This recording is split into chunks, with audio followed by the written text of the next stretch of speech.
कापूस आहेत शेतकऱ्यांना एक आनंदाची बातमी आहे.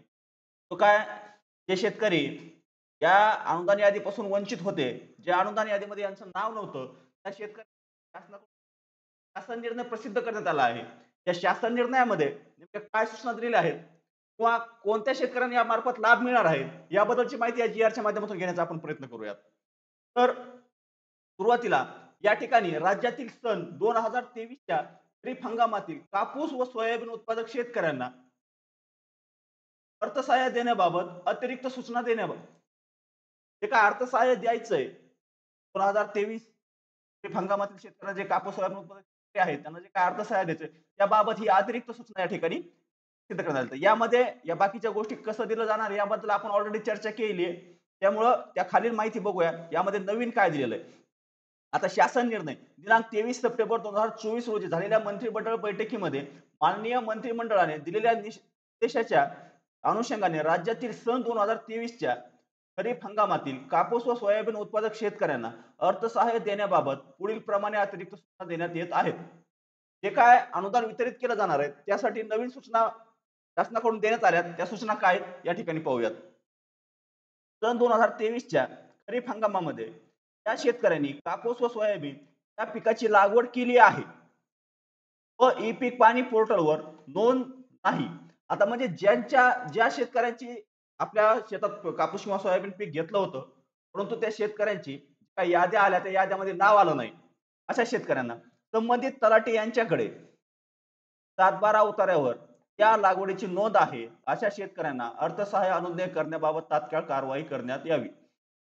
त्या शेतकऱ्यांचे कापूस आणि सोयाबीन पिकाची नोंद त्यांच्या 7/12 झालेली आहे, परंतु यादीमध्ये त्या शेतकऱ्यांचं नाव नाही. अशा शेतकऱ्यांना त्या ठिकाणी अनुदान देण्याबाबतची तात्काळ कारवाई करण्याचे निर्देश या ठिकाणी दिलेले आहेत.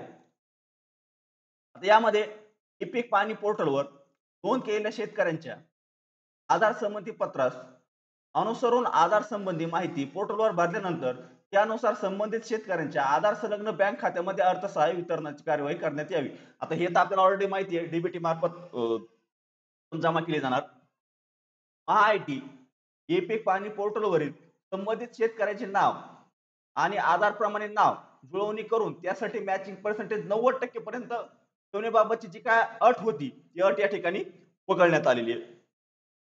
सामायिक खातेदारांच्या बाबतीत जे सामायिक खातेदार अन्य खातेदारांची प्रमाणपत्र सादर करतील अशा खातेदारांच्या आधार संलग्न बँक खात्यामध्ये संबंधित खात्याकरिता अनुज्ञेय असलेली एकूण अर्थसहाय्य वितरणाची कार्यवाही करण्यात यावी. त्यानंतर सदर योजनेअंतर्गत वैयक्तिक व सामायिक खातेदारांकरिता प्रति पीक 2 हेक्टरची मर्यादा स्वतंत्रपणे अनुज्ञेय करण्यात आलेली आहे. म्हणजे 2 हेक्टरची मर्यादा या ठिकाणी कन्फर्म ठेवली आहे एका पिकासाठी. जर दोन्ही पिकं असतील तर 4 हेक्टरची मर्यादा या ठिकाणी त्या व्यक्तीला लागू होते. आता त्यामध्ये एक गोष्ट लक्षात घ्या. आणि आता 7/12 नोंद हा जो मुद्दा आहे या मुद्द्याला थोडं व्यवस्थित जर समजलं 7/12 उतारा लागवडीची नोंद आहे. आता ही 7/12 उतार्यावर नोंद कशी होती? शासनानं ई पीक पाणी पूर्णतः जर शिथिल केली असेल तर 7/12 नोंद करण्यासाठी शेतकऱ्यांना काय करावं लागतं तर 7/12 पिकाची नोंद करण्यासाठी शेतकऱ्याला ई पीक पाणीच करावी लागत होती. मग या ठिकाणी 100% तुम्हाला ई पीक पाणीची अट शिथिल म्हणता येणार नाही. परंतु ज्या शेतकऱ्यांचे नाव यादीमध्ये आले नव्हते, त्या यादी प्रसिद्ध केली होती त्या यादीमध्ये नाव आलं नव्हतं परंतु त्यांच्या 7/12 त्यांनी ई पीक पाणी केलेली होती. फक्त त्या शेतकऱ्यांना या ठिकाणी लाभ मिळणार आहे. परंतु ज्या शेतकऱ्यांनी ई पीक पाणी केलीच नाही व आपल्या 7/12 कसल्या प्रकारचं कोणतंच पीक ऍड केलेलं नाही, त्यामध्ये कापूसही नाही आणि सोयाबीनही नाही, त्याशिवाय अन्य जरी पिकं असतील तरी तुम्ही या ठिकाणी लाभ घेऊ शकत नाही. तुम्हाला कापूस सोयाबीन याच पिकाची नोंद तुमच्या 7/12 असणं आवश्यक आहे. मग तुमचं यादीमध्ये नाव असेल किंवा नसेल परंतु तुमच्या 7/12 त्या कापूस किंवा सोयाबीन या पिकाची नोंद असणं आवश्यक आहे. आणि जेवढ्या क्षेत्राची नोंद असेल तेवढ्या क्षेत्रासाठी तुम्ही या अनुदानाला पात्र असाल. तर चला ही एक छोटीशी माहिती शासन निर्णयाच्या माध्यमातून देण्यात आलेली आहे. ई पीक पाणी 100% अट शिथिल करण्यात आलेली नाही हे लक्षात असू द्या. जरी अट शिथिल करण्यात आलेली असेल तर त्या ठिकाणी 7/12 उतार्यावर या लागवडीची नोंद आहे. शब्दशः अर्थ व्यवस्थित समजून घ्या आणि मग विचार करा. चला जर व्हिडिओ आवडला असेल व्हिडिओला लाईक करायला विसरू नका. जर पहिल्यांदा आला असाल तर चॅनलला सबस्क्राईब करून ठेवा जेणेकरून येणारा प्रत्येक शासकीय योजनेचा अपडेट असेल किंवा आपल्या मनातील असेल त्या आपल्याला तात्काळ मिळत राहील. तर चला धन्यवाद. आजच्या व्हिडिओमध्ये एवढीच माहिती.